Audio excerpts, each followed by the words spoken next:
प्यारे दोस्तों, आज हम आपको एक ऐसी औरत के बारे में बताने वाले हैं जिसकी कब्र में बिच्छू ही बिच्छू थे।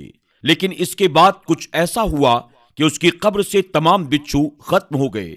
तो दोस्तों, उसकी कब्र में बिच्छू क्यों थे और वो बिच्छू खत्म कैसे हुए, आइए आपको बताते हैं। लेकिन उससे पहले आप तमाम से गुजारिश है, आपने अगर हमारे वीडियो को लाइक नहीं किया, आगे बढ़ने से पहले अभी लाइक कर लें।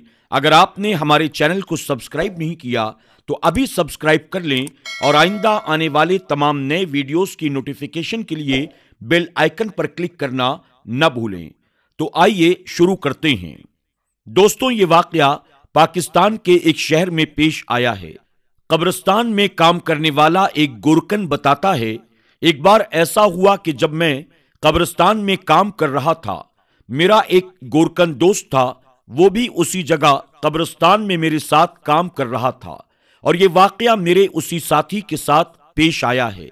मेरा साथी बताता है कि एक मर्तबा कुछ लोग मेरे पास आए और मुझे कहने लगे कि कब्र तैयार करनी है। जब मुझे कब्र खोदने के लिए कहा गया, मैंने इनकार नहीं किया।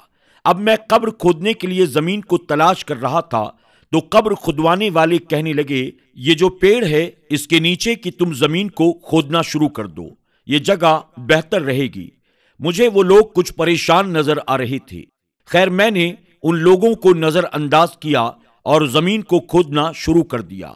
लेकिन अजीब बात थी कि पहले तो वो जगह बहुत हमवार थी और यही लग रहा था कि आसानी से खुद जाएगी। लेकिन जैसे ही मैंने कब्र खोदने के लिए कुदाल जमीन पर मारा तो वहां एक बड़ी सी चट्टान निकल आई। बहुत बड़ा सा पत्थर था। ऐसा लग रहा था कि जमीन सख्त हो गई है और यहां पर अब कब्र नहीं खुद सकती। मैंने उन लोगों की तरफ देखा और कहा, देखें, यहां पर कब्र खोदना मुमकिन नहीं है, यहां बहुत बड़ा सा पत्थर है, आप लोग क्या कहते हैं? तो वो लोग कहने लगे, ठीक है, तुम दूसरी जगह देख लो। जब हम दूसरी जगह पर गए और वहां पर कब्र खोदना शुरू की तो अजीब बात थी, वहां भी एक बड़ा सा पत्थर रुकावट बन गया। कब्र खोदने वाला कहता है, मैं फिर हैरानगी से उन लोगों को देखने लगा और कहने लगा, अजीब माजरा है साहब, आपके सामने मैंने जमीन को देखा, जमीन तो बहुत नर्म थी, लेकिन ये तो बड़ी अजीब और गरीब बात हो रही है कि पत्थर पर पत्थर निकल रहे हैं, जबकि मैं तो आज ही बहुत सारी कब्रें खोद चुका हूं। खैर, जो लोग कब्र खुदवाने वाले थे उन्होंने कहा, अब क्या कर सकते हैं, तीसरी जगह देखो। जाहिर सी बात है, मैयत को तो दफनाना ही है। अब तीसरी जगह पर जाकर कब्र को तैयार किया गया तो वहां कब्र तो खुदना शुरू हो गई, लेकिन जैसे ही उसमें गड्ढा बना तो उसमें से इंतहाई गलीज और नाकाबिले बर्दाश्त बदबू आने लगी। बयान करने वाले भाई बताते हैं, ये सूरत हाल देखकर मेरा जो साथी कब्र खोद रहा था वो डर गया और उसने कब्र खोदने से इनकार कर दिया। उसके इनकार करने पर वो लोग परेशान हुए और कहने लगे, अगर तुम कब्र नहीं खोदोगे तो कौन खोदेगा? इसके बाद मेरा वो साथी मेरे पास आया और कहने लगा, भाई जरा जाकर कब्र तैयार कर दो। बयान करने वाले भाई कहते हैं, मैंने पूछा, अरे किसकी कब्र है?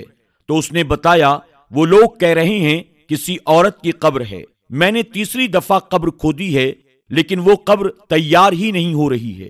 3 बार कब्र खोदने पर भी ऐसा लग रहा है कि जमीन उस औरत को कबूल करना नहीं चाहती। अभी वो मुझे ये सब बता ही रहा था, इतने में वहां उस औरत के रिश्तेदार आ गए। उन्होंने कहा, देखो, हमारी मजबूरी है, हमें कब्र तैयार करानी ही है।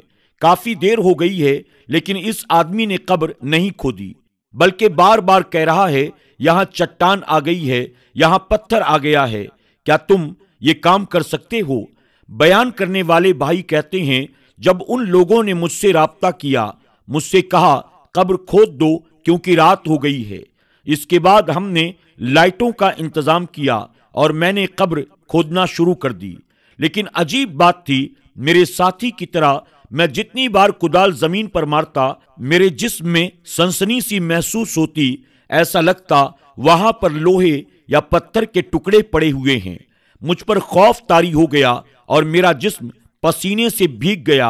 हालांकि वो सर्दियों की रात थी, यानी सर्दियों का मौसम था। मैंने हिम्मत करके थोड़ी सी जमीन खोदी। ابھی زمین کھودنے کی دیر ہی تھی کہ اس میں سے بڑی تعداد میں بچھو نکلنے لگے، جنہیں دیکھ کر میت کے ساتھ آنے والے لوگ بھی ڈر گئے۔ اتنے میں وہاں موجود لوگوں میں سے کسی نے کہا، اس عورت کے شوہر سے کہو کہ وہ اپنی بیوی کو معاف کر دے اور اس کے گناہوں کی بخشش کے لیے دعا کرے۔ میں نے کہا، آخر یہ عورت ہے کون؟ اس کا شوہر یہاں پر موجود کیوں نہیں ہے؟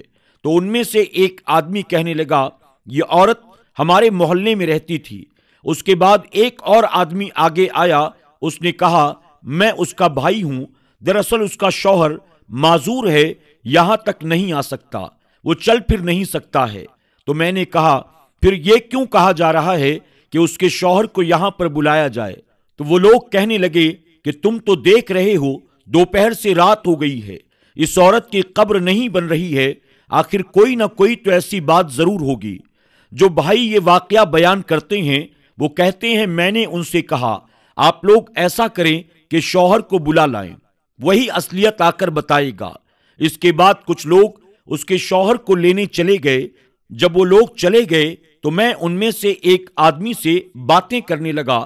میں نے اس سے کہا، آخر یہ عورت اپنے شوہر کے ساتھ کیا کرتی تھی؟ تو کہنے لگا، دراصل یہ عورت اپنے شوہر سے بد زبانی کیا کرتی تھی، روزانہ اس کے ساتھ لڑتی جھگڑتی، اس کو تانے دیتی، لیکن اس کا شوہر بڑا ہی صابر اور شاکر تھا اور وہ بہت غریب بھی ہے۔ یہ عورت روز اس سے جھگڑا کرتی اور کہتی، تم زیادہ کماتے نہیں ہو، مجھے بہت سارے پیسے چاہیے۔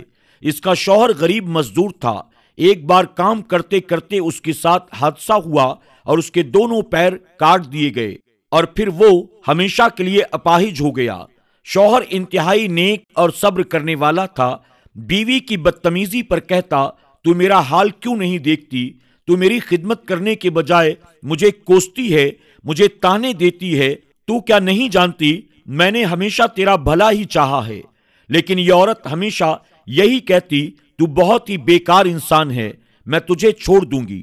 اللہ پاک نے اس عورت کو اس کی بدزبانی کی وجہ سے ایسی بیماری دی کہ یہ بستر سے لگ گئی۔ اب ایک طرف اس کا اپاہج شوہر تھا اور دوسری طرف وہ بستر پر پڑی رہنے والی عورت تھی۔ کافی وقت تک اس کا شوہر اس کی خدمت کرتا رہا، مگر یہ زبان سے بک بک کرتی رہتی، اس کا دل دکھاتی رہتی۔ شوہر اپاہج ہونے کے باوجود اس کا خیال رکھتا، اسے کھانا کھلاتا۔ اس کے شوہر نے اس کی بہت خدمت کی، لیکن بیوی کے چلتے اس کا انتقال ہو گیا۔ بیان کرنے والے بھائی کہتے ہیں، ابھی میں یہ سب باتیں سن کر ہی آ رہا ہوں، اتنے میں وہ لوگ اس کے شوہر کو لے کر وہاں آ گئے۔ وہ بری طرح سے رو رہا تھا۔ میں نے کہا، بھائی صاحب، آپ دیکھ رہے ہیں نا کہ آپ کی بیوی کس حالت میں اس دنیا سے گئی ہے۔ آپ اللہ کے نیک بندے ہیں، آپ نے کبھی اس سے بدتمیزی نہیں کی، اس پر ہاتھ نہیں اٹھایا، بلکہ اس کی خدمت کی ہے، اس کی زبان درازی کو برداشت کیا ہے۔ اللہ پاک آپ پر اپنی رحمت ہمیشہ برسائے رکھے۔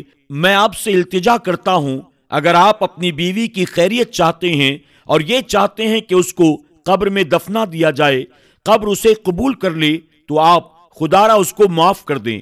شوہر نے کہا، میں اسے معاف کرتا ہوں، اللہ پاک بھی اسے معاف کرے۔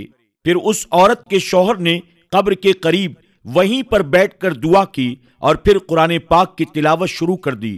وہ سورہ یاسین شریف پڑھتا رہا اور مختلف سورہ مبارکہ پڑھ کر اس نے دعا کی، یا اللہ میری بیوی کو معاف فرما دے، یہ جس حالت میں دنیا سے گئی ہے، اے اللہ یہ بہت بیمار تھی، میں نے اسے بہت تکلیف دی، میں نے اسے کوئی سکھ چین نہیں دیا، لیکن میں اس کے لیے مغفرت کی دعا کرتا ہوں، یا اللہ تو اسے معاف فرما دے، مجھے بھی معاف فرما دے۔ شوہر دعا کرتا رہا اور کافی دیر تک تلاوت قرآن پاک کرتا رہا۔ اس دوران جتنے بچھو تھے ان کی تعداد نہ جانے کتنی تھی، 100 سے زیادہ وہ بچھو رہے ہوں گے۔ جیسے جیسے وہ شوہر قرآن پاک کی تلاوت کرتا جا رہا تھا، وہ بچھو غائب ہوتے جا رہے تھے۔ بیان کرنے والے بھائی بیان کرتے ہیں، جیسے ہی تمام بچھو غائب ہوئے، ہم نے بے خوف ہو کر قبر تیار کی اور اس طرح سے 13 گھنٹے کے بعد اس عورت کو قبر میں دفنایا گیا۔ تدفین کے بعد بھی اس کا شوہر قرآن پاک پڑھتا رہا اور اپنی مرحومہ بیوی کے لیے دعائیں کرتا رہا۔ اللہ اکبر۔ دوستوں، उम्मीद करते हैं कि आज की ये वीडियो आपको पसंद भी आई होगी और आपने इस वीडियो के जरिए सबक भी हासिल किया होगा।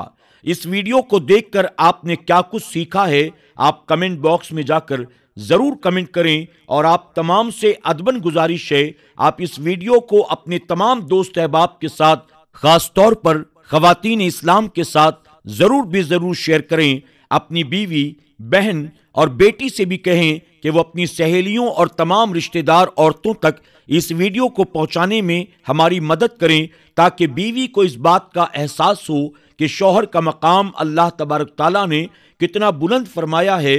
नबी करीम सल्लल्लाहु अलैहि वसल्लम ने अपनी उम्मत को तालीम देते हुए 1450 साल पहले ये फरमाया था कि माँ के कदमों के नीचे औलाद की जन्नत हुआ करती है और शौहर की रजा में बीवी की जन्नत होती है। मैं तमाम अपनी माँओं, बहनों और बच्चियों से गुजारिश करता हूँ, अपने शौहर को राजी करें, अपने माँ बाप की खिदमत करें और हुकूकुल इबाद, हुकूकुल्लाह उनके वक्तों पर अदा करें। यकीनन मेरा करीम दुनिया और आखिरत दोनों जहान को संवार देगा।